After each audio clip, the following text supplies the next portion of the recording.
आप सब लोगों को मेरा प्रणाम। आज की इस इनसाइट की डेली करंट अफेयर की नई सीरीज़ स्टार्ट हो रही है अगस्त मंथ की। 1 अगस्त की हम लोग न्यूज़ आर्टिकल्स देखेंगे और उससे पहले हम लोग एक बार रिवीजन कर लेते हैं 31 जुलाई वाले आर्टिकल्स का। जो लोग पहली बार इस वीडियो को देख रहे हैं उनको मैं बता देता हूँ। नीचे जो ये प्रीलिम स्पेसिफिक आते हैं ना टॉपिक्स, ये बहुत छोटे छोटे टॉपिक्स होते हैं। इनकी मैं एक सेपरेट वीडियो बनाऊंगा जनवरी 2020 से लेकर, और जब भी वो वीडियो बनेगी उस मंथ तक की पूरी सीरीज़ होगी। सिमिलर की ही न्यूज़ आती हैं, शॉर्ट न्यूज़, वो आती हैं विजन के अंदर। विजन की मंथली कंपाइलेशन में भी आती हैं और विजन की डेली सीरीज़ में भी आती हैं। उन सबको मैं साथ में कंपाइल करूँगा। ये सीरीज़ आपको प्रीलिम्स से 1 महीना पहले मिल जाएगी पूरी की पूरी एक साथ।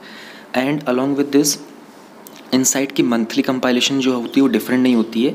जो ये डेली न्यूज़ आती है कि एग्जैक्टली वही चीज़ होती है कि उसके लिए मैं मंथली कंपाइलेशन को डिफरेंट नहीं बनाऊंगा। यही प्लेलिस्ट होगी, चैनल के ऊपर अवेलेबल होगी इसी मंथ की, आप इसी को देख सकते हो। कुछ भी डिफरेंट नहीं होता, एक वर्ड भी डिफरेंट नहीं होता, एग्जैक्टली सेम चीज़ होती है। ठीक है, तो एक बार पहले रिवीजन कर लेते हैं 31 जुलाई का, फिर ये अगस्त के 5 टॉपिक्स जो हैं इनको स्टार्ट करते हैं। एक बात मैं और ऐड करना चाहूँगा इसके अंदर कि देखो, जैसे 1 अगस्त को सैटरडे है ना, तो इसकी न्यूज़ आ गई है, लेकिन अब 2 अगस्त को संडे है तो उसकी कोई न्यूज़ नहीं आएगी। So there are people who are not even aware कि संडे को इनसाइट और इवन विजन भी है जो वो न्यूज़ पब्लिश नहीं करते हैं। So please, if you are preparing for such a national level exam, आपको इतना मालूम होना चाहिए कि कहाँ पर क्या अपडेट्स हो रहे हैं, किस समय पर कौन करंट अफेयर्स को पब्लिश कर रहा है, कौन पब्लिश नहीं कर रहा है। इनसाइट की कोई भी न्यूज़ अगर मिसिंग होती है इस चैनल के ऊपर प्लेलिस्ट के अंदर, दैट सिंपली मीन्स कि उस दिन संडे था। अदरवाइज़ कोई भी डे ऐसा नहीं है जो मिस नहीं होता है। एटलीस्ट पिछले 3 महीने से जब चैनल स्टार्ट हुआ था तब स्टार्टिंग में कुछ मिस हो रहा था, लेकिन उसके बाद से कोई चीज़ मिस नहीं हुई है। ठीक है, अब स्टार्ट करते हैं। 31 जुलाई के हमारे पास 6 टॉपिक्स थे। स्टार्ट करते हैं सबसे पहले प्रतिहारा स्टाइल ऑफ आर्किटेक्चर से। एक स्टैचू थी, लॉर्ड शिवा की स्टैचू, 9th सेंचुरी से बिलोंग करती थी। उसको एक राजस्थान के टेम्पल से चुरा लिया गया था। टेम्पल का नाम था घटेश्वर टेम्पल, बरौली। तो अभी उसको फिर स्मगल कर दिया गया था यूनाइटेड किंगडम के अंदर। उसको भी रिटर्न किया जा रहा है आर्कियोलॉजिकल सर्वे ऑफ इंडिया को। और जो स्टोन है नटराज का है, नटेश मूर्ति है। ये प्रतिहार स्टाइल के अंदर एक बहुत ही रेयर सैंडस्टोन है ये। गुज्जर प्रतिहार थे, वो प्रतिहार एम्पायर को बिलोंग करते थे। 7th से 11th सेंचुरी तक उन्होंने रूल किया था। नागभट्ट वन जो उनके फर्स्ट किंग थे, फर्स्ट रूलर थे, उन्होंने डिफीट किया था अरब आर्मी को जो कि जुनैद और तामीन के अंडर थी। आर्किटेक्चर की बात करें तो गुज्जर प्रतिहार जो थे वो अपने स्कल्पचर्स के लिए, कार्ड पैनल्स के लिए और ओपन पवेलियन स्टाइल टेम्पल्स के लिए बहुत फेमस थे। उनका जो ग्रेटेस्ट डेवलपमेंट था, उनके स्टाइल ऑफ टेम्पल था वो है खजुराहो टेम्पल्स, जो कि एक यूनेस्को वर्ल्ड हेरिटेज साइट भी है। नेक्स्ट वी हैव 30 जुलाई को सेलिब्रेट किया जाता है world day against trafficking in humans. Trafficking का मतलब होता है कि ट्रेड करना ह्यूमंस की, ठीक है, स्लेवरी के लिए ट्रेड करना या फिर सेक्सुअल एक्सप्लॉयटेशन के लिए ट्रेड करना। इस साल का जो थीम था उसका फोकस था first responders to human trafficking, और इसको डेजिग्नेट किया था as world day United Nations के द्वारा 2013 में इसको डेजिग्नेट किया गया था। फर्स्ट रिस्पॉन्डर्स क्या होते हैं, ये डेफिनेशन रिवाइज करना ज़्यादा इंपॉर्टेंट है। These are the people who work in different sectors identifying, supporting, counselling and seeking justice for the victims of trafficking and challenging the impunity of the traffickers. कोविड-19 के pandemic के दौरान जो lockdown हुआ था इतना बड़ा, उसके कारण ये फर्स्ट रिस्पॉन्डर्स को बहुत प्रॉब्लम हो रही थी जो ट्रैफिकिंग थी उसके ऊपर काम करने के लिए। कुछ की फैक्ट्स की अगर हम बात करते हैं तो सबसे ज़्यादा जो ट्रैफिकिंग होती है वो विमेन की होती है 49%, गर्ल्स की होती है 23%। सेक्सुअल एक्सप्लॉयटेशन इसमें सबसे मैक्सिमम शेयर होता है इसका 59%, और उसके बाद फोर्स लेबर जो आता है वो 34% होता है। इंडिया की अगर बात करें तो इंडिया के अंदर जो ये ट्रैफिकिंग हो रही होती है ये भी बहुत लार्ज स्केल पर हो रही होती है। यूनाइटेड नेशन का एक ब्लू हार्ट कैंपेन है जहाँ पर लोग ब्लू हार्ट को पहन कर चलते हैं and they want to spread the awareness regarding this human trafficking and they need support कि उसमें गवर्नमेंट का जो इन्वॉल्वमेंट है उसको बढ़ाया जाए, सिविल सोसाइटी का इन्वॉल्वमेंट उसको बढ़ाया जाए। कुछ कॉन्स्टिट्यूशनल और लीगल प्रोविजंस हैं ट्रैफिकिंग को लेकर इंडिया के अंदर, जैसे आर्टिकल 23 का क्लोज फर्स्ट है, इमोरल ट्रैफिक प्रिवेंशन एक्ट 1956 है, क्रिमिनल लॉ का अमेंडमेंट हुआ था 2013 के अंदर, देन पॉक्सो एक्ट हमारे पास 2012 का, protection of children from sexual offences. Merger of political parties under 10th schedule. 10th schedule के अंदर हम लोग एंटी डिफेक्शन लॉ के बारे में बात करते हैं। तो रिसेंटली गवर्नमेंट जो राजस्थान के अंदर जो गवर्नमेंट है वहाँ पर कुछ इशू चल रहा है इसी तरीके से, ठीक है ना, एमएलएज वगैरह को एक पार्टी से दूसरी पार्टी में जाने का। तो बीएसपी की जो पार्टी है उन्होंने कुछ इशू उठाया है कि उनके जो 6 एमएलएज थे उन्होंने लास्ट ईयर कांग्रेस को ज्वाइन कर लिया था। तो उसके ऊपर इशू ये चल रहा था कि बीएसपी ने ये बोला है कि हमारी जो पार्टी है उसमें स्टेट लेवल के ऊपर जो मर्जर हुआ है ना, इसको हम अलाउ नहीं कर सकते क्योंकि नेशनल लेवल के ऊपर मर्जर नहीं हुआ है। तो सुप्रीम कोर्ट ने बहुत सारे रूलिंग्स का एग्जांपल देते हुए कहा था कि जो नेशनल लेवल के ऊपर मर्जर होता है उसका और स्टेट लेवल का कोई कंसिडरेशन नहीं हो सकता है, क्योंकि स्टेट लेवल का जो मर्जर होता है वो स्टेट के हाउस में हो रहा होता है। तो इसी रिगार्डिंग कुछ जजमेंट्स वगैरह आई थी। 10 शेड्यूल के अंदर बहुत सारे अमेंडमेंट्स हुए थे। पहले ये था कि कोई भी एक इंसान अगर पार्टी को छोड़ के चला जाता था तो उससे कहता कि गवर्नमेंट की स्टेबिलिटी चेंज हो जाती थी, तो उसके लिए हम लोग एंटी डिफेक्शन लॉ लेके आए। फिर उसके अंदर भी प्रॉब्लम आने लगी, तो फिर उसमें हम लोगों ने 1/3 का प्रोविजन ऐड किया कि अगर 30 लोग हैं मान लो पार्टी के, उसमें से 10 लोग होंगे वो अपनी पार्टी को छोड़ के दूसरी पार्टी में जाएंगे तो उनको हम डिस्क्वालीफाई नहीं करेंगे। और फिर ये भी इसका भी मिसयूज होने लगा। फिर हम लोगों ने कहा कि उसको 22/3 कर देते हैं। अगर 30 में से 20 लोग चले जाएंगे, यानी कि मेजॉरिटी पार्टी की दूसरी पार्टी के साथ मर्ज होना चाहती है, तो उसको हम लोग डिस्क्वालीफाई में नहीं कंसिडर करेंगे। तो ये हम लोगों ने बहुत डिटेल में डिस्कस किया हुआ था। एंटी डिफेक्शन लोग कई बार डिस्कस हो चुका है। Then we have Commonwealth Human Rights Initiative, CHRI, एक इंटरनेशनल एंटी स्लेवरी ऑर्गेनाइजेशन है, ठीक है। तो यहाँ पर ये world day against trafficking in humans के ऊपर उन्होंने कुछ रिपोर्ट सबमिट की थी। उस रिपोर्ट के अंदर ये पाया गया था कि जो कॉमनवेल्थ कंट्रीज़ हैं उसमें 40% जो लोग हैं वो आज भी मॉडर्न स्लेवरी में रह रहे हैं। कॉमनवेल्थ जो नेशंस हैं उनके अंदर अभी तक इस मॉडर्न स्लेवरी को इरेडिकेट करने के लिए प्रॉपर एक्शंस नहीं लिए जा रहे हैं। एंड जो 1/3 कॉमनवेल्थ कंट्रीज़ हैं उन्होंने क्रिमिनलाइज़ कर दिया है फोर्स मैरिज को, जबकि 23 उसमें से ऐसी हैं जिन्होंने अभी तक क्रिमिनलाइज़ नहीं किया है कमर्शियल सेक्सुअल एक्सप्लॉयटेशन को भी। इंडिया स्पेसिफिक फाइंडिंग्स भी थी इसके अंदर। इंडिया अभी तक बहुत वर्स्ट कंडीशन के अंदर है। इंडिया के पास कोई नेशनल एक्शन प्लान नहीं है इस चीज़ को लेकर। इंडिया ने इंटरनेशनल लेबर ऑर्गेनाइजेशन 2011 का जो डोमेस्टिक वर्कर कन्वेंशन है और जो 2014 का फोर्स लेबर प्रोटोकॉल है उसको भी अभी तक रेटिफाई नहीं किया है। इंडिया के अंदर वर्ल्ड के 1/3 चाइल्ड लेबर होते हैं।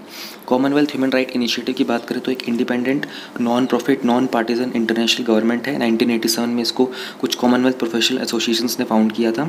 इसके रोल्स एंड फंक्शंस की बात करें तो इसका डोमेस्टिक लेजिस्लेशन में ह्यूमन राइट्स को सपोर्ट करना, ठीक है ना, ह्यूमन राइट इंस्ट्रूमेंट्स पे काम करना इंटरनेशनली, एंड और भी बहुत सारे जो इंटरनेशनल इस तरह के प्रोटोकॉल्स होते हैं उन सबको इनिशिएट करना, उन सबको ऊपर काम करना होता है। इसके हेडक्वार्टर न्यू दिल्ली में है। परसेवरेंस नासा का मिशन है मार्स के ऊपर। रिसेंटली आप लोगों ने UAE का होप मिशन सुना होगा और चाइना का तियानवन स्पेसक्राफ्ट के बारे में सुना होगा। अभी नासा ने भी अपना परसेवरेंस एयरक्राफ्ट भेजा है और इसको लॉन्च किया गया United launch alliance Atlas 5 vehicle के साथ। ये लॉन्च जो था फ्लोरिडा में हुआ था, वहाँ का केप कैनावरल एयरफोर्स स्टेशन से। ये जो व्हीकल है परसेवरेंस, ये फरवरी 18, 2021 में लैंड करेगा मार्स के ऊपर। जो मार्स का जो 1 ईयर होता है वो अर्थ से अप्रॉक्सीमेट डबल होता है। अर्थ को जो 365 डेज़ लगते हैं, मार्स को 687 डेज़ लगते हैं पूरा एक रेवोल्यूशन करने की। लैंडिंग साइट होगी जेज़ेरो क्रेटर। परसेवरेंस के ऊपर कुछ 7 इंस्ट्रूमेंट्स होंगे अपने डिफरेंट मिशन के लिए। उसमें मॉक्सी सबसे ज़्यादा इंपॉर्टेंट है, मास ऑक्सीजन इसरो एक्सपेरिमेंट। इसका काम होगा कि वहाँ की जो कार्बन डाइऑक्साइड है ना उसको यूज़ करके ऑक्सीजन जनरेट करेगा। इंजेन्यूटी करके एक पहला हेलीकॉप्टर है जिसको मार्स के ऊपर फ्लाई करेंगे और कुछ प्लान किया जा रहा है कि वहाँ पे जो रॉक सैंपल्स है वो लेकर के स्पेसक्राफ्ट वापस आएगा ताकि उनको अर्थ के ऊपर हम लोग स्टडी कर सकें। ये जो मार्स है उसकी प्रॉक्सिमिटी अर्थ से सबसे कम है, बेसिकली 200 मिलियन किलोमीटर के डिस्टेंस पर ही होता है। और ये जो टाइम पीरियड है अभी हमारा जुलाई वाला, इस टाइम पीरियड पर अगर लॉन्च करते हैं तो मार्स की जो क्लोजेस्ट जो डिस्टेंस होता है ना उसके अंदर हम लोग मार्स के ऊपर लैंड कर सकते हैं इजीली। इसलिए इस टाइम पीरियड को चूज़ किया गया था सभी कंट्रीज़ के द्वारा। और मार्स के ऊपर इतने सारे इंटरेस्ट इसलिए बढ़ाया जा रहा है क्योंकि एलन मस्क जो कि SpaceX के टेस्ला के जो ऑनर हैं उनका प्लान है कि वो एक कमर्शियल ट्रैवल स्टार्ट करना चाहते हैं। इसलिए मार्स को लेकर बहुत सारी कंट्रीज अपने मिशन स्टार्ट कर रही हैं। बैकग्राउंड की अगर बात करें तो नासा ने पहले भी रोवर्स भेजे हैं मार्स के ऊपर। 1997 में गया था पाथफाइंडर मिशन, उसके बाद 2003 में गए थे स्पिरिट और अपॉर्चुनिटी। क्यूरियोसिटी गया था 2012 के अंदर। एरियल सीडिंग एक कॉन्सेप्ट है, हरियाणा के फॉरेस्ट डिपार्टमेंट ने एरियल सीडिंग स्टार्ट कर दी है पायलट बेसिस के ऊपर। ये प्लांटेशन होती है जिसमें हम लोग क्या अरावली के कुछ रीजन में किया है। अरावली वर्ल्ड के ओल्डेस्ट माउंटेन रेंजेस हैं। तो होता क्या है इसके अंदर कि एरियल सीडिंग के अंदर आप बीज को सीड को लेकर उसके ऊपर थोड़ी सी कवरिंग कर देते हो, मिट्टी लगा देते हो, उसमें कुछ कंपोस्ट खाद डाल देते हो और उसका प्लेन हेलीकॉप्टर या फिर ड्रोन की हेल्प से माउंटेनियस रीजन के ऊपर स्प्रेड कर देते हो। क्योंकि माउंटेन के ऊपर ट्रैवल कर पाना, वहाँ पे प्लांटिंग कर पाना बहुत टफ होता है। अभी फायर एंड फॉरगेट का कॉन्सेप्ट होता है, इसमें आपने उन बीज को डाल दिया देन यू फॉरगेट इट। तो जब भी कभी रेन होगा, थोड़ा मॉइस्चर उनको मिलेगा तो वो जो सीड्स होते हैं वो स्प्राउट करना स्टार्ट कर जाते हैं। इसके कारण आप प्लांटेशन वहाँ पर इंक्रीज़ कर सकते हो। तो इस टेक्निक के यही सब एडवांटेजेस होते हैं। वो जो क्ले शेल्स होते हैं वो उसको प्रोटेक्ट करते हैं कि वो, क्योंकि देखो जो सीड्स होते हैं बहुत लाइट होते हैं, अगर उनको डायरेक्टली गिरा देंगे तो वो हवा से इधर उधर होते रहेंगे एंड वो एक जगह पर सेटल नहीं हो पाएंगे। इसलिए उनको मिट्टी के क्ले में डाल करके उनको ऊपर से नीचे गिराया जाता है ताकि उनकी स्प्राउटिंग डिफरेंट टाइम के ऊपर जब भी रेन हो या फिर जब भी उनको कोई मॉइस्चर मिलेगा तब वो स्प्राउटिंग अच्छे से हो सके। हमारा पहला टॉपिक है यहाँ पर what is a whip and second is ग्रामोद्योग विकास योजना। स्मॉग टावर्स क्या होते हैं, लेड पॉइजनिंग की एक रिपोर्ट आई है यूनिसेफ के द्वारा, और मुल्ला पेरियार डैम इशू क्या है। छोटे टॉपिक्स हैं, इंटरेस्टिंग टॉपिक्स हैं, तो स्टार्ट करते हैं। जीएस पेपर 2 के अंदर कवर होता है हमारा व्हाट इज़ अ व्हिप करके, और ये आता है हमारे पार्लियामेंट एंड स्टेट लेजिस्लेचर्स, उसके स्ट्रक्चर, उसकी फंक्शनिंग, उसका कंडक्ट ऑफ बिजनेस क्या है, पावर एंड प्रिविलेजेस क्या होते हैं और क्या क्या इश्यूज़ होते हैं इन सबसे। पहले तो विप के बारे में जान लेते हैं, उसके बाद हम कंटेक्स्ट पढ़ेंगे, अदरवाइज़ आपको कंटेक्स्ट समझ में नहीं आएगा। विप एक ऑफिशियल होता है किसी पार्टी का, कोई भी पॉलिटिकल पार्टी का किसी एक पर्सन को ऑफिशियल को डेजिग्नेट कर देते हैं, ठीक है ना। उसका काम क्या होता है, पार्टी के कुछ डिसीजंस को एनफोर्स कराना। तो वो एक एनफोर्सर होता है एक लेजिस्लेटिव असेंबली के अंदर या फिर जो भी हाउस ऑफ पार्लियामेंट होता है वहाँ पर। पार्टीज़ एक सीनियर मेंबर को अपॉइंट करती है अपने हाउस के कंटिजेंट्स के अंदर, जो विप्स को इशू करता है। इस मेंबर को आप चीफ विप बोलते हो, और ये असिस्ट करता है एडिशनल जो बाकी के जो विप्स होते हैं उन सबको असिस्ट भी करता है। इंडिया ने इस विप के कॉन्सेप्ट को इनहेरिट किया था ब्रिटिश के पार्लियामेंट्री सिस्टम के साथ, ठीक है ना। तो a whip in a parliamentary parlance is also a written order that party members be present for an important vote that they vote only in a particular way. तो एक बार पहले पार्लेंस वर्ड का मीनिंग समझो ताकि आसान हो जाए आपके लिए। पार्लेस वर्ड का मतलब होता है एक पर्टिकुलर वे ऑफ स्पीकिंग और particular way of using words. तो एक पार्लियामेंट्री पार्लेंस यानी कि parliamentary way of expressing something, उसमें एक रिटन ऑर्डर भी आप इशू कर सकते हो पार्टी के मेंबर्स को कि उन्हें एक बहुत इंपॉर्टेंट वोट सेशन के लिए प्रेजेंट होना है और उनको एक पर्टिकुलर वे में ही वोट करना है। यानी कि पार्टी अपने मेंबर्स को बोल सकती है कि हम लोग ये वाला एक मोशन चलाएंगे और ये वाली इस पर्टिकुलर टॉपिक के ऊपर डिबेट होगी, ये वाला पर्टिकुलर बिल पास करेंगे, आपको इस बिल के फेवर में ही वोट करना है। ये एक रिटन ऑर्डर में भी हो सकता है। अब हम लोग देख लेते हैं एक बार कि कंटेक्स्ट में क्या चल रहा है। आप लोगों को पता होगा कि राजस्थान के अंदर जो गवर्नमेंट है वहाँ पर कुछ इश्यूज़ चल रहे हैं। कांग्रेस के कुछ एमएलएज हैं जिन्होंने बैकआउट कर दिया अपनी टीम के साथ। सचिन पायलट आप लोगों ने नाम सुना ही होगा। तो अभी कांग्रेस पार्टी की जो चीफ विप है ना, उन्होंने राजस्थान लेजिस्लेटिव असेंबली के अंदर, जो राजस्थान की लेजिस्लेटिव असेंबली वहाँ पर कांग्रेस के जो चीफ विप है वो सुप्रीम कोर्ट गए हैं।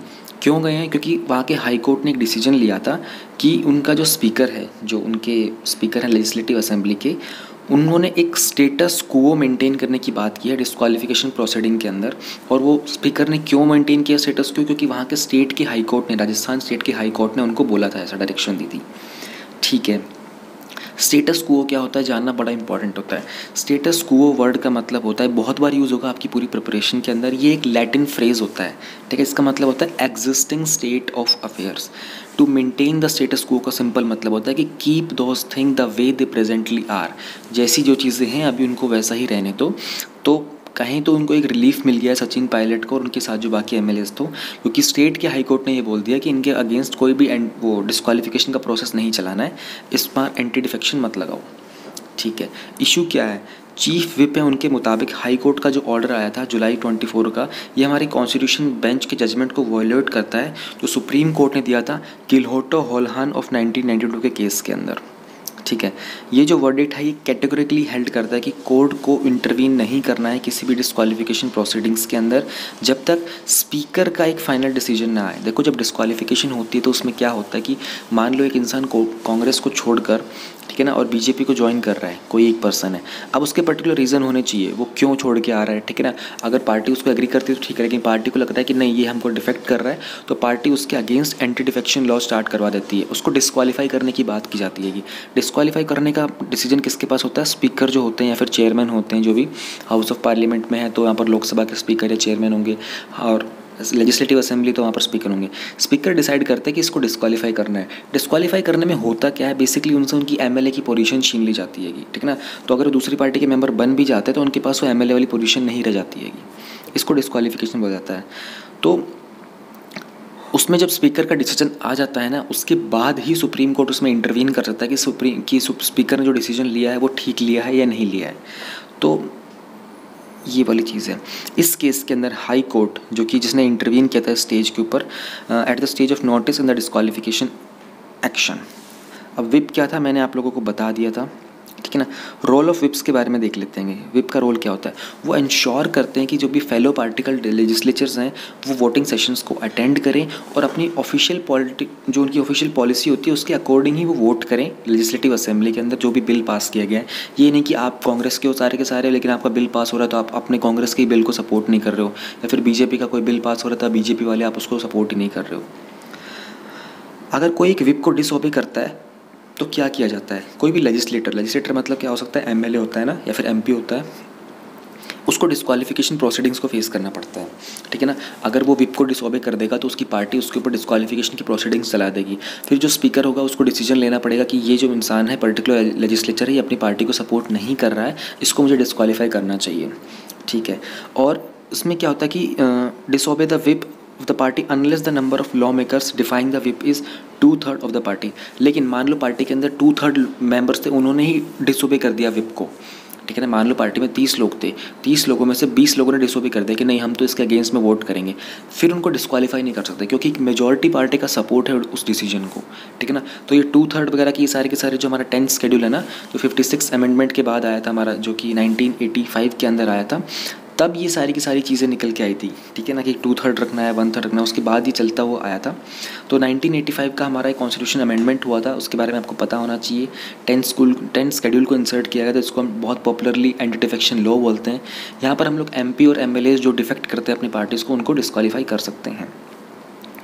डिस्क्वालिफिकेशन को डिसाइड करेगा स्पीकर ऑफ द हाउस, ये फाइनल होता है। और स्पीकर ऑफ द हाउस के जुडिशियल रिव्यू के अंडर आता है, जी हाँ बिल्कुल जुडिशियल रिव्यू के अंडर आता है, लेकिन जब तक स्पीकर का डिसीजन नहीं क्लियर हो जाएगा ना, तब तक आप उसका जुडिशियल रिव्यू नहीं कर सकते हो। फिर इन विप्स की लिमिटेशन भी होगी, हाँ जी बिल्कुल है। अगर प्रेसिडेंशियल इलेक्शंस होते हैं तो कोई भी विप डायरेक्टली इशू नहीं की जा सकती हैगी। तो जैसे प्रेसिडेंट किसी भी मेंबर ऑफ पार्लियामेंट को या फिर किसी भी मेंबर ऑफ लेजिस्लेटिव असेंबली को किसी भी पर्टिकुलर फैशन के अंदर, तो ये एक लिमिटेशन होती है विप के ऊपर, आपको मालूम होनी चाहिए। पॉलिटी के अंदर ये स्टैटिक में भी आ सकता है प्रीलिम्स के अंदर, और ये करंट अफेयर को ध्यान में रखते हुए भी आ सकता है। हमारे पास 3 तरह के विप होते हैं, 1 लाइन विप, 2 लाइन विप और 3 लाइन विप। ये क्या होते हैं? 1 लाइन विप हम जब इशू करते हैं तो हम पार्टी के मेंबर्स को इन्फॉर्म करते हैं वोट के बारे में, ठीक है ना। हम उनको अलाउ करते हैं एक मेंबर को कि वो किसी भी केस के अंदर, अब इस 1 लाइन विप के अंदर एक मेंबर ऑफ पार्टी जो होता है अपने आप को एब्सटेन कर सकता है, अपने आप को रेजिस्ट कर सकता है कि वो जो भी केस डिसाइड किया गया उसकी पार्टी के द्वारा उसको फॉलो करेगा या नहीं फॉलो करेगा। फिर होता है 2 लाइन विप, ये इशू किया जाता है मेंबर्स को डायरेक्शन देने के लिए कि उनको वोटिंग के टाइम पर प्रेजेंट होना है। फिर होता है 3 लाइन विप, इसमें इशू करते हैं मेंबर्स को डायरेक्ट करते हैं कि वो पार्टी की लाइन में ही वोट करेंगे। प्रीलिम्स लिंक के ऊपर देख लेते हैं। 10th शेड्यूल हमारा इंडियन कॉन्स्टिट्यूशन का रिलेटेड है एंटी डिफेक्शन लॉ के ऊपर, 1985 में आया था। 52nd अमेंडमेंट एक्ट हुआ था। फिंगर टिप्स पे होना चाहिए एंटी डिफेक्शन लॉ आपका, बहुत न्यूज़ में रहता है, हर बार न्यूज़ में रहता है, मैंने ही कई बार इसको पढ़ा दिया आप लोगों को। विप क्या होता है, चीफ विप क्या होता है, ओवरव्यू क्या था सुप्रीम कोर्ट के जजमेंट का किलहोटो होलान केस 1992 के अंदर, ये मैं आप लोगों को हल्का सा एक ओवरव्यू दे देता हूँ इसके रिगार्डिंग।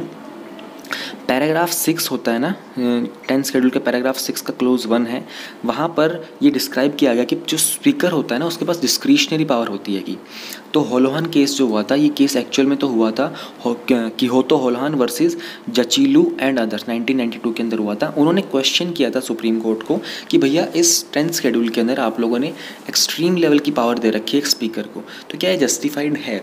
तो हाँ, सुप्रीम कोर्ट ने कहा था ये बिल्कुल जस्टिफाइड है, क्योंकि जो पावर हो, जो स्पीकर होता है ना उसकी एक पाइवटल पोजीशन होती है ये पार्लियामेंट के अंदर या फिर लेजिस्लेटिव असेंबली के अंदर। पाइवटल का मतलब क्या होता है? बहुत ही इंपॉर्टेंट पोजीशन होती है कि, तो वहाँ पर रूल्स एंड प्रिविलेजेस को मेंटेन करने की जो रिस्पॉन्सिबिलिटी होती है वो स्पीकर की होती है। इसलिए स्पीकर को इतनी पावर देना बिल्कुल ही सेटिस्फैक्ट्री है, एंड दे आर रिस्पॉन्सिबल कि किस MLA को या फिर MP को डिस्क्वालीफाई करना है या नहीं करना है। डिसओबे, लिमिटेशन, जो टाइप ऑफ विप्स, सारा का सारा हमने कवर कर लिया है। नाउ वी हैव ग्राम उद्योग विकास योजना, this is covered under employment related issues in GS paper 3। Context क्या है?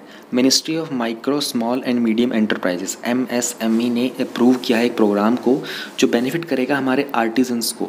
आर्टिजन्स कौन होते हैं? जो कि स्किलफुल वर्क करते हैं, बेसिकली हैंड का यूज़ करते हैं, और आप उनको हिंदी में बोलना चाहो तो यू कैन से कारीगर होते हैं वो, जो लोग मैन्युफैक्चर करते हैं अगरबत्ती।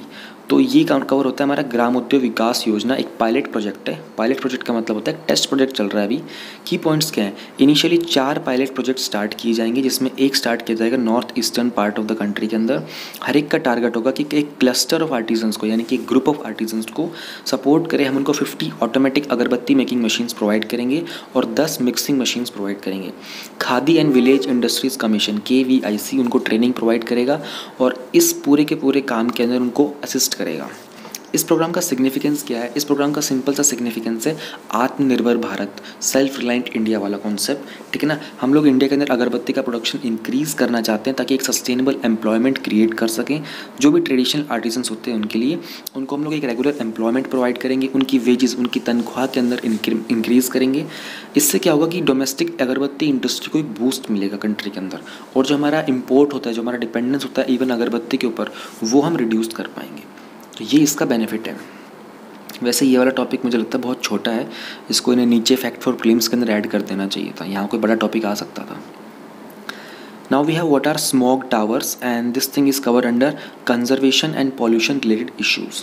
एक स्मॉग टावर एक स्ट्रक्चर होता है जिसको डिज़ाइन किया जाता है एज, वो उसका काम होता है as a large scale air purifier की तरीके से काम करता है। एक बार आपको पहले फ़ोटो दिखा देता हूँ, आपको ईजिली समझ में आ जाएगा।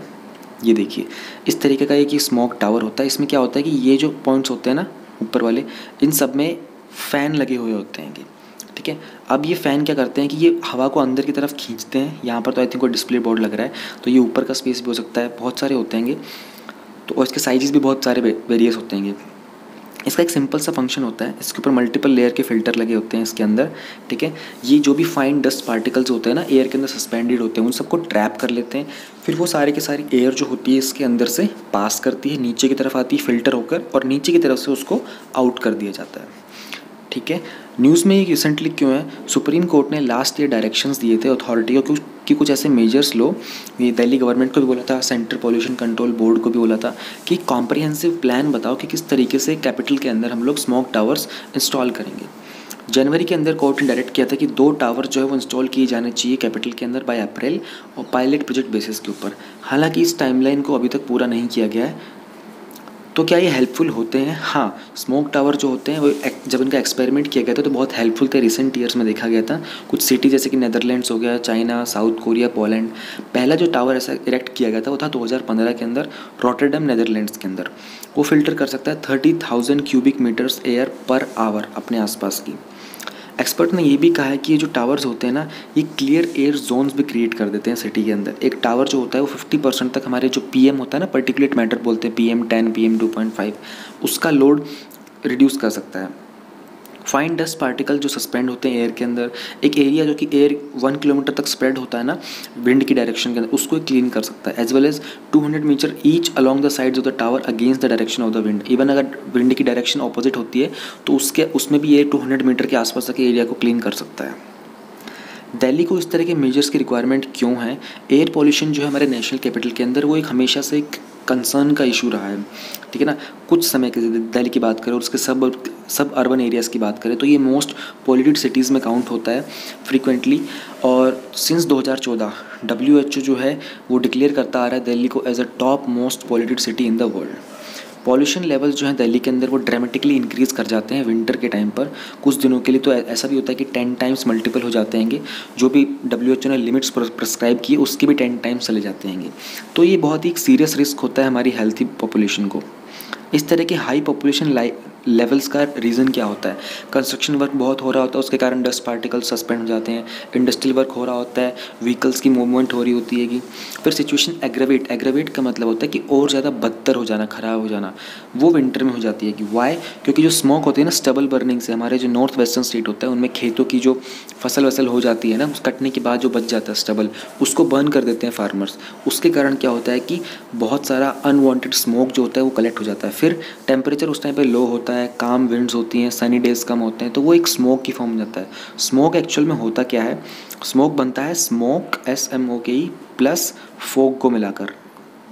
स्मोक प्लस फोग को मिलाकर बनता है हमारा स्मोक। तो इस तरह के पॉल्यूशन को कंट्रोल करने के लिए क्या क्या मेजर्स लिए गए हैं?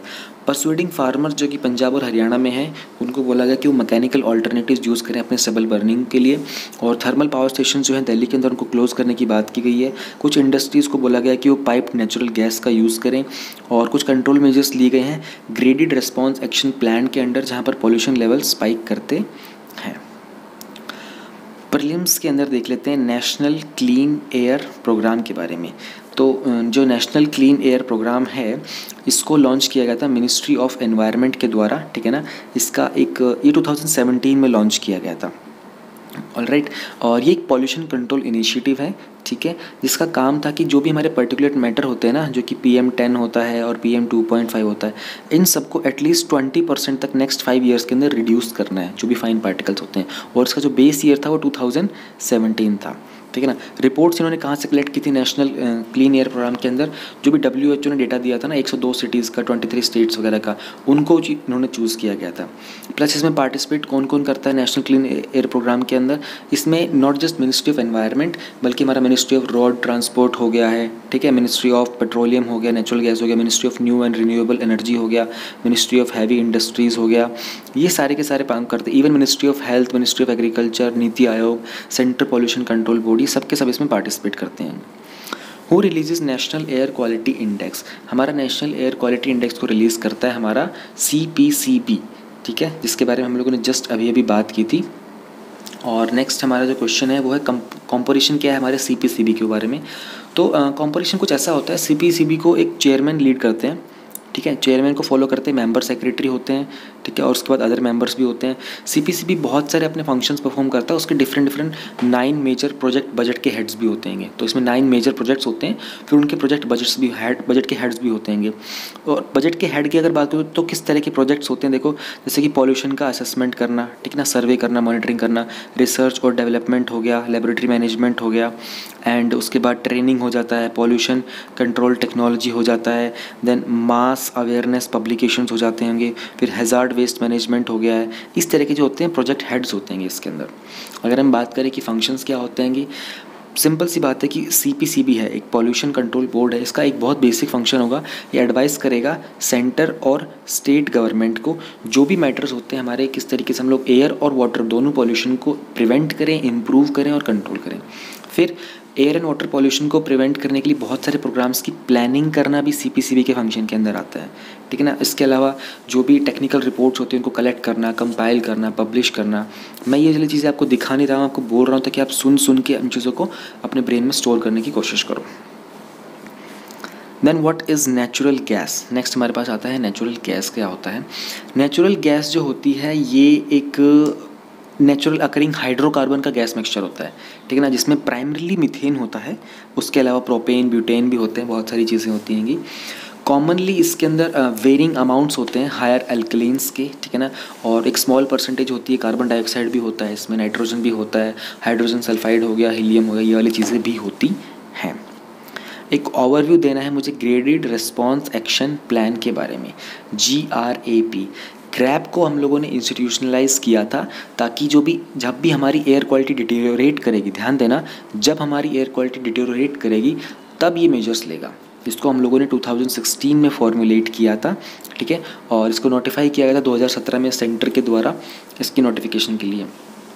बहुत सारी प्लान मीटिंग्स हुई थी EPCA की। EPCA आप लोगों को मालूम होना चाहिए क्या होता है। EPC होता है environment pollution prevention and control authority, ठीक है। अच्छा, ग्रैप का बेसिकली एम क्या होता है? इसको कुछ टफ एक्शंस लेने होंगे जब पॉपुलेशन लेवल अराइज करेगा। ध्यान देना, ग्रैप तभी एक्शंस लेगा जब पॉपुलेशन लेवल अराइज करेगा। जैसे कि जब भी इसका जो प्लान होगा ना इंक्रीमेंटल होगा नेचर के अंदर, ठीक है ना। तो इसमें कोई ऐसा एक्शन प्लान नहीं है कि स्टेट गवर्नमेंट को दे देगा थ्रू आउट द ईयर इनको फॉलो करना है, नहीं। जब एयर क्वालिटी पुअर से वेरी पुअर की तरफ चली जाएगी ना, तब ये अपने मेजर्स जो भी इसने लिस्ट किए थे उनको फॉलो करेगा, ठीक है ना। मान लो कि अपनी जो एयर क्वालिटी होती है वो एक सीवियर स्टेज के ऊपर पहुंच जाती है, तो ग्रैप का फंक्शन होगा कि सारे के सारे स्कूल्स वगैरह को शट डाउन करना, या फिर ओड इवन जो रोड स्पेसिंग राशनिंग स्कीम होती है ना उसको इम्प्लीमेंट करना, ठीक है ना। अब इस प्लान के अंदर रिक्वायरमेंट होती है कि एक्शन और कोऑर्डिनेशन होता है 13 डिफरेंट एजेंसीज़ के अंदर, जो कि Delhi, UP, Haryana, Rajasthan, NCR areas में होती हैं इसके लिए। Now we have a report on the lead poisoning by UNICEF. This topic is covered under conservation related issues. UNICEF, United Nations Children Fund and international non profit organisation ने focus किया है pollution के issues के ऊपर। Pure अर्थ ने release की एक report जिसका नाम है the toxic earth, children's exposure to lead pollution undermines a generation of potential. इस रिपोर्ट की फाइंडिंग्स देख लेते हैं। Lead pollution is affecting children on a massive और प्रीवियसली अननोन स्केल, यानी कि पहला कोई स्केल देखने को नहीं मिला था कि जितना इफेक्ट पड़ रहा था। अगर हम बात करें तो 800 मिलियन ग्लोबली जो चिल्ड्रन होते हैं वो लेड पॉइजनिंग के कारण अफेक्ट होता है और 1 आउट ऑफ 3 चिल्ड्रन इसका शिकार होते हैं। उनके ब्लड लेवल्स में एक रेस देखा गया था 5 माइक्रोग्राम्स पर डेसीलीटर। देखो ये जो आपको ये यू सा दिख रहा है ना ऐसे जी के साथ यहाँ पर, ये माइक्रो का सिंबल होता है, इसको ध्यान से समझ लेना। इसको यू बना करके वो थोड़ा सा इधर एडिशनल एक्सटेंड किया जाता है। 5 माइक्रोग्राम्स पर डेसीलीटर ये अमाउंट है जहाँ पर अगर इस तरह का अमाउंट देखने को मिलता है तो वहाँ पर एक्शन लेना बहुत इंपॉर्टेंट हो जाता है। और इनमें से आधे से ज़्यादा जो बच्चे हैं वो साउथ एशिया रीजन के हैं। तो लेड चिल्ड्रन को कैसे अफेक्ट करता है? लेड एक पोटेंट न्यूरोटॉक्सिन है। न्यूरोटॉक्सिन का मतलब होता है एक पॉइजनस सब्सटेंस जो हमारे नर्वस सिस्टम को अफेक्ट करता है और एक इररिपेरेबल डैम करता है चिल्ड्रन के ब्रेन के अंदर। इररिपेरेबल का मतलब कि वंस द डैमेज और the harm has happened it can not be replace, उसको ठीक नहीं किया जा सकता। पर्टिकुलरली बहुत डिस्ट्रक्टिव होता है बेबीज़ के लिए और चिल्ड्रन के लिए जिनकी एज 5 तक की होती है, क्योंकि उनके ब्रेन को डैमेज कर देता है और जब तक वो फुली डेवलप हो उससे पहले डैमेज कर देता है, जिसके कारण उनको लाइफ लॉन्ग न्यूरोलॉजिकल, कॉग्निटिव और फिजिकल इम्पेयरमेंट हो जाता है। Childhood lead exposure has been link to the mental health और जो बिहेवियर प्रॉब्लम्स होते हैं इसके कारण क्राइम और वायलेंस में भी एक इंक्रीमेंट देखा गया है। ओल्डर चिल्ड्रन सफ़र सीवियर कॉन्सिक्वेंसेज, उनके इंक्रीज रिस्क ऑफ किडनी में डैमेज हो जाता है, कार्डियोवास्कुलर डिजीज़ होती हैं लेटर लाइफ के अंदर। तो ये कंट्रीज़ को कैसे कॉज करता है? देखो चाइल्डहुड में अगर आपका लेड के अगेंस्ट एक्सपोजर हो जाता है तो एक लोअर और मिडिल इनकम कंट्रीज़ के अंदर ऑलमोस्ट एक कंट्री को $1 ट्रिलियन का नुकसान हो सकता है, क्योंकि इकोनॉमिक पोटेंशियल का लॉस होता है जो भी चिल्ड्रन होते हैं उनके पूरे लाइफ टाइम का। तो what are all the factors that contribute to this lead poisoning? Informal और सब स्टैंडर्ड रिसाइकलिंग होती है लेड एसिड बैटरीज के, और व्हीकल की जो ऑनरशिप है वो इंक्रीज़ होती जा रही है, जिसके कारण there is a combined lack of vehicle battery recycling. जितने ज़्यादा व्हीकल्स बढ़ेंगे उतनी रिसाइकलिंग भी कम होती चली जाएगी, ठीक है ना। एंड वर्कर जो है बहुत डेंजरस और ऑफन इलीगल रिसाइकलिंग ऑपरेशंस में they break open the battery cases, ठीक है ना, उसका एसिड स्पिल कर देते हैं, जिसके कारण जो लेड की जो डस्ट होती है वो सॉइल के अंदर चली जाती है। And they also smelt the recovered lead in crude open air furnaces that emit toxic fumes, poisoning the surrounding community. तो इस पर क्या एक्शन लिया जाना चाहिए? What is the need of the hour? एक कोऑर्डिनेटेड और कंसर्टेड अप्रोच की जानी चाहिए फॉलोइंग एरियाज़ के अंदर, जैसे कि proper monitoring and reporting, we should prevent and control measures होने चाहिए, हमारे पास मैनेजमेंट और ट्रीटमेंट और रेमेडिएशन होना चाहिए, public awareness and behaviour change की रिक्वायरमेंट है, there should be legislation policies, कुछ एक्ट बनने चाहिए, एंड एक ग्लोबल एक्शन होना चाहिए प्लस एक रीजनल एक्शन होना चाहिए। रीचिंग टू दी कंक्लूजन, ये बहुत क्लियर है एविडेंस जो भी कंपाइल किए गए थे लेड पॉइजनिंग के ऊपर कि लेड जो है वो चिल्ड्रन की हेल्थ के लिए एक बहुत ग्रेट थ्रेट है, ठीक है ना। इसको पहले हम लोगों ने ढंग से अंडरस्टूड नहीं किया था, ऑल्दो बहुत सारी रिसर्च है उसको भी कंडक्ट करना है, बहुत सारा डेटा है जिसको रिसेंटली जो इमर्ज होकर आया था उसको कंपाइल करना है और ये बहुत जल्दी स्टार्ट हो जाना चाहिए। कुछ इंस्टा फैक्ट्स देख लेते हैं। लेड जो है वो बॉडी के अंदर डिफरेंट ऑर्गन्स में डिस्ट्रीब्यूट हो जाता है, ब्रेन में चला जाएगा, लीवर, किडनी, बोन्स, और ये स्टोर होता है हमारे टीथ और बोन्स के अंदर, जहाँ पर ये ओवर द टाइम एक्यूमुलेट होना स्टार्ट हो जाता है। लेड अगर हमारी बोन्स में रिलीज़ हो जाता है तो ये ब्लड के लेड जो होता है बोन के अंदर वो रिलीज़ होता है ब्लड में प्रेगनेंसी के टाइम के अंदर, ठीक है ना। फिर इसके कारण जो वूम के अंदर जो फीटस डेवलप हो रहा होता है ये वहाँ तक पहुँच जाता है। WHO ने आइडेंटिफाई किए थे कुछ 10 chemicals major public health concern के, जिसको मैं आपको अभी दिखाऊंगा डायग्राम में, उसमें से एक लेड भी है। फिर WHO ने ज्वाइन किया था यूनाइटेड नेशन के एनवायरनमेंट प्रोग्राम को, फिर इन्होंने बनाया था एक ग्लोबल अलायंस किस तरीके से हम लोग एलिमिनेट करेंगे लेड पेंट को। Talking about the prelims questions, 10 chemicals of major public health concern which are identified by WHO, एक बार वो देख लेते हैं। So these are the 10 chemicals of public health concern. एक बार मैं आपको लिस्ट दिखा देता हूँ। One is air pollution, arsenic, asbestos, benzene, cadmium, dioxin and dioxin like substances, inadequate और excess fluoride, lead, mercury, highly hazardous pesticides. ये सारे के सारे वो 10 केमिकल्स हैं या फिर ग्रुप ऑफ केमिकल्स हैं जो कि एक मेजर पब्लिक हेल्थ कंसर्न है। आई थिंक इस पार्ट का आपको स्क्रीनशॉट ले लेना चाहिए, आपको अपने नोट्स में ज़रूर ऐड कर लेना, ये बहुत काम आएंगे आपको। Global alliance to eliminate the lead paint has been launched by, ये हम लोगों ने बिल्कुल अभी ऊपर देखा था, WHO एंड UNEP। Then we have lead is mainly used in, lead का जो मोस्टली यूज़ होता है ना 70 से 80% के आसपास जो यूज़ होता है वो होता है बैटरीज़ के अंदर, ठीक है। And then largest primary producers of lead, if you talk about countries तो चाइना वर्ल्ड में लीड करता है लेड के प्रोडक्शन के अंदर, वहाँ पर 2.4 मिलियन टन का प्रोडक्शन होता है, 2.4 मिलियन से ज़्यादा होता है। एंड सेकंड पे है we have Australia is there, then we have United States, Peru, Russia, Mexico, and seventh पे आता है हमारा इंडिया। तो आपको इंडिया, यूएस और चाइना, इन तीन का ज़्यादा मेजरली पता होना चाहिए। China is on top, India is on seventh, and US का मैंने आप लोगों को बताया US is on third, second पे ऑस्ट्रेलिया आता है। तो if you talk about India, India के अंदर जो प्रोडक्शन वगैरह होता है उसमें 2007 ईयर की अगर हम बात करते हैं, फिजिकल ईयर 2017 की, सॉरी 7 नहीं 17 की, तो we produce around 268,000 metric tons, इतना हम लोगों ने लेड का प्रोडक्शन किया था। एंड अगर हम लोग डोमेस्टिक कंजम्पशन में बात करें इंडस्ट्री वाइज, तो पहली बात तो इंडिया के अंदर जो मेजर मार्केट है ना लेड के, वो हैं Delhi and Mumbai. And if you talk about industry wise use, तो बैटरीज़ में हमारे पास एटलीस्ट 74% के आसपास कंजम्पशन होता है। And then we talk about alloys में 3% के आसपास तक जाता है। पिगमेंट्स और बाकी कंपाउंड्स में 9% हो जाता है। रॉल्स एंड एक्सट्रूडेड प्रोडक्ट्स में 8% बन जाता है।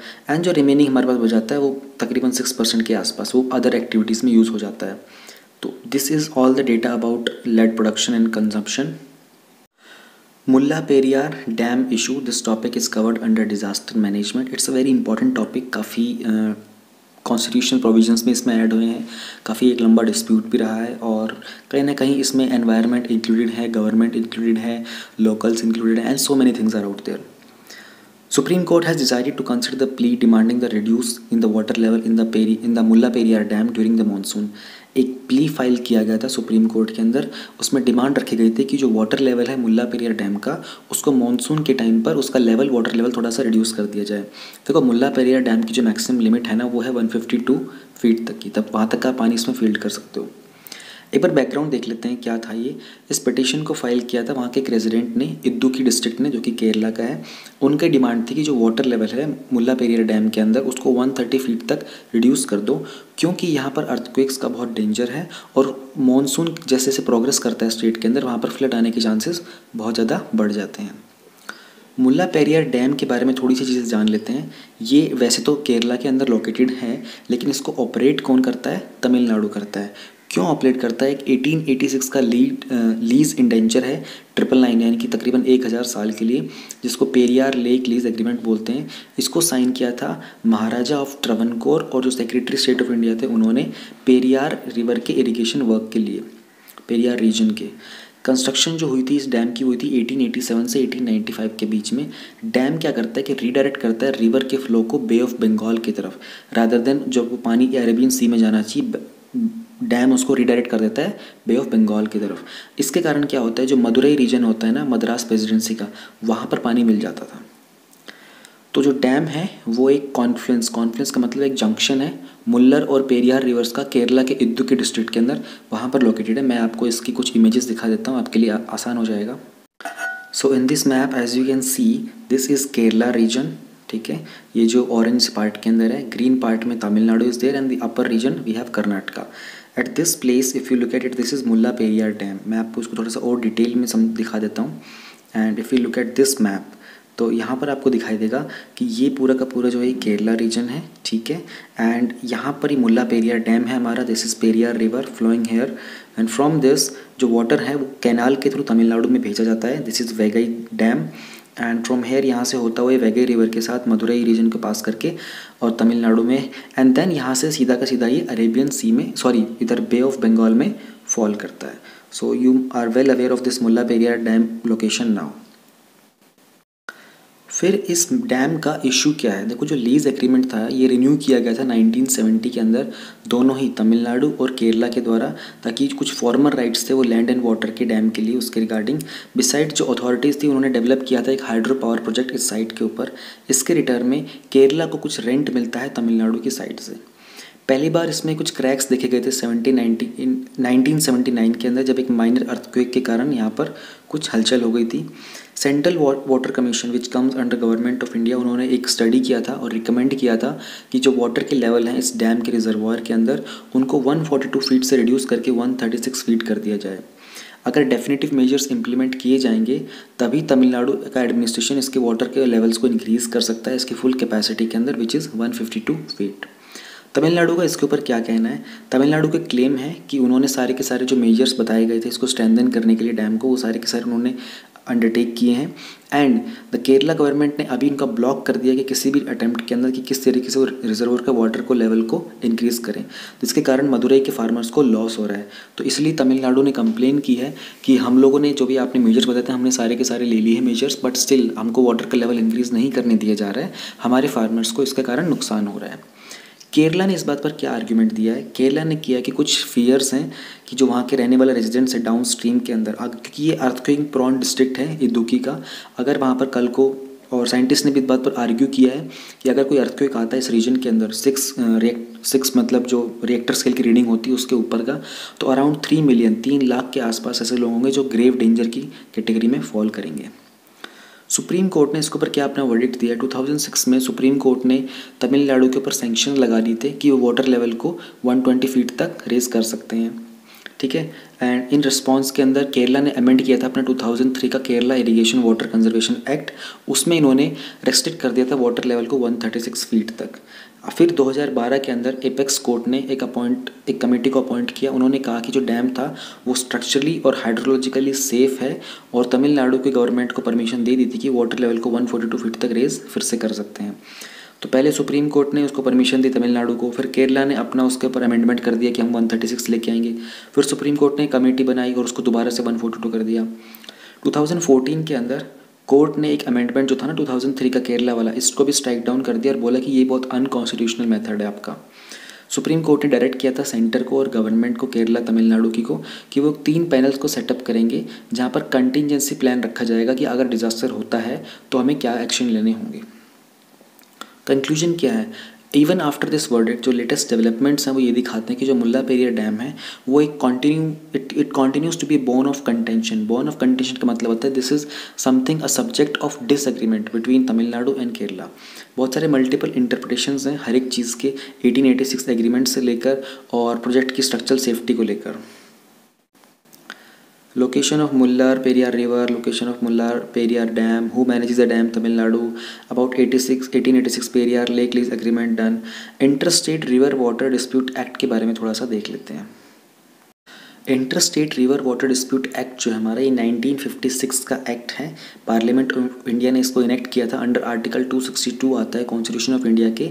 जब रीऑर्गेनाइजेशन किया जा रहा था स्टेट्स का लिंग्विस्टिक बेसिस यानी कि लैंग्वेज के बेसिस के ऊपर, तब उनके बीच कुछ वाटर के डिस्प्यूट्स वगैरह को रिजॉल्व करने के लिए कौन कंट्रोल करेगा, कैसे डिस्ट्रीब्यूशन होगा इंटरस्टेट रिवर का, रिवर वैलीज के अंदर। आर्टिकल 262 जो है इंडियन कॉन्स्टिट्यूशन का, यहाँ पर सेंट्रल गवर्नमेंट का रोल है कि अगर कोई भी कॉन्फ्लिक्ट्स होते हैं इंटरस्टेट रिवर्स के ऊपर, ठीक है ना, स्टेट और रीजनल गवर्नमेंट्स के बीच में, वहाँ पर एडजुडिकेशन प्रोवाइड करना। This act further has undergone amendments, इसमें बहुत सारे अमेंडमेंट्स हुए थे। रिसेंट जो अमेंडमेंट हुआ था वो 2002 में हुआ था। जो रिवर वाटर का यूज़ होता है, कैसे हार्नेस करना है, उसके अंदर स्टेट्स का जुरिस्डिक्शन होता है, क्योंकि ये एंट्री नंबर 7 में आता है स्टेट लिस्ट के अंदर। शेड्यूल 7 जो इंडियन कॉन्स्टिट्यूशन का है, वहाँ पर सारे सब्जेक्ट्स हैं, यूनियन लिस्ट, स्टेट लिस्ट और concurrent list. However union government इसके ऊपर लॉस बना सकती है इसको रेगुलेट करने के लिए, और किस तरीके से हम इंटरस्टेट रिवर्स को डेवलप करेंगे, क्योंकि ये पब्लिक इंटरेस्ट का भी पार्ट है which is under entry 56 of the union list. जब पब्लिक इंटरेस्ट को सर्व करना होता है तो प्रेसिडेंट वहाँ पर इस्टेब्लिश कर सकते हैं एक interstate council which comes under article 263, ताकि इंक्वायर कर सकें और रिकमेंड कर सकें इस डिस्प्यूट के ऊपर, अगर कोई भी डिस्प्यूट हो रहा होता है स्टेट्स के बीच में तो।